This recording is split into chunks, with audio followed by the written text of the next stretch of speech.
Chers frères et sœurs du nord au sud, de l'est à l'ouest, bonjour, bonjour, bonsoir.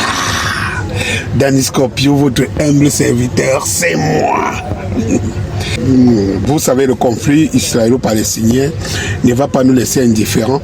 Pour ceux des Africains qui disent toujours que en quoi ça nous concerne, c'est toujours ça, en quoi ça nous concerne. Mais nous sommes dans un univers, nous sommes dans un monde, dans un ensemble. Forcément, ce qui se passe ailleurs, même si ça ne te concerne pas, ça devrait t'intéresser pour voir comment on traite ces sujets-là et comment on les traite par rapport à l'Afrique et par rapport au reste du monde. C'est ce qu'il faut comprendre. D'ailleurs, même, j'en veux peu preuve. En Ukraine, on vous dit qu'un pays est envahi et que c'est contre le droit international. Ce n'est pas normal. Les Européens sont prêts à tout mettre en œuvre, les Occidentaux, pour pouvoir éviter, pour amener l'Ukraine à gagner. Ouais. De l'autre côté, on vous montre la Palestine et l'Israël. L'Israël qui occupe le territoire palestinien depuis 1960 et que les Nations Unies ont condamné à plusieurs reprises. Les mêmes qui disent droit international n'ont jamais amené Israël à imposer quoi que ce soit à Israël ou à respecter quoi que ce soit. Et vous dites que ça ne vous concerne pas, ça ne vous dit rien. S'il faut être africain pour réfléchir comme ça ou raisonner comme ça, ça vous dit rien parce que ce ne sont pas les humains là-bas. Même si ce ne sont pas nos frères directs, ce ne sont pas des humains. Et alors, si ça se passe là-bas, posez-vous la question pourquoi et vous comprendrez pourquoi c'est aussi différent chez vous. Le même droit international est différent chez vous. Oui, parce qu'Israël occupe un territoire depuis longtemps et personne n'ose lui dire quelque chose. Vous savez, les Palestiniens, il n'y a pas une année qui passe sans que les Palestiniens ne meurent sur des balles et sur les bombes d'Israël. Un territoire enclavé, perdu dans un bassin.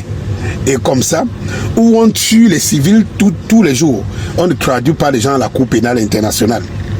Et oui, ce dont je m'en vais vous interpeller tout de suite, c'est comprendre qu'il y a aujourd'hui plus de 2200 morts. Et donc, 1200 morts du côté israélien, c'est inédit, et 1000 morts du côté palestinien. Et ça ne choque personne parce que ce n'est pas aujourd'hui que des milliers de Palestiniens meurent après chaque invasion d'Israël.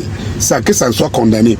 Et là-bas, vous n'entendez pas en ce moment où les Israéliens, si le Hamas est une organisation terroriste, donc accordons aux Occidentaux cette appellation.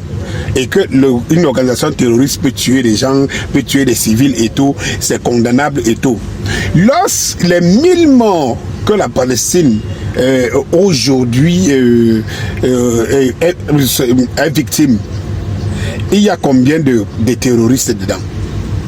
Peut-être pas 50 terroristes. Donc, ces 1000 morts, c'est en pourcentage à 90% des cas des civils. Pourquoi on ne condamne pas l'État d'Israël de tuer les civils? Il me semble qu'ils ont osé dire qu'ils traduisent Vladimir Poutine à la Cour pénale internationale parce qu'il y avait une quarantaine ou quoi que ce soit comme ça là en Ukraine, ils appelaient crime de guerre. Pourquoi 2 poids 2 mesures à chaque fois? Quel est ce droit? L'ONU a échoué. Et je crois que nouvelle ONU n'est que possible pour pouvoir garantir un avenir plus meilleur. C'est ce que je voulais vous dire, les frères et sœurs. Qu'il faut que vous sachiez que ce qui est en train de se passer, c'est un crime de guerre. Les civils que les Israéliens sont en train de tuer, personne n'ose prononcer. Bien au contraire, vous entendez seulement à gauche, à droite. Oh, l'Israël a le droit de riposter. Le droit de riposter. Le droit de riposter. Ok, le droit de riposter en faisant quoi? En tuant les civils. Les mêmes civils dont vous traduisez les autres à la Cour pénale internationale et que sais-je encore. Mais Israël a le droit de le faire, de tuer. Et si nous comptons les civils que Israël a déjà tués depuis la nuit des temps, au nom de quel droit? That is the question. Le monde est à nu et bienvenue l'Afrique de demain.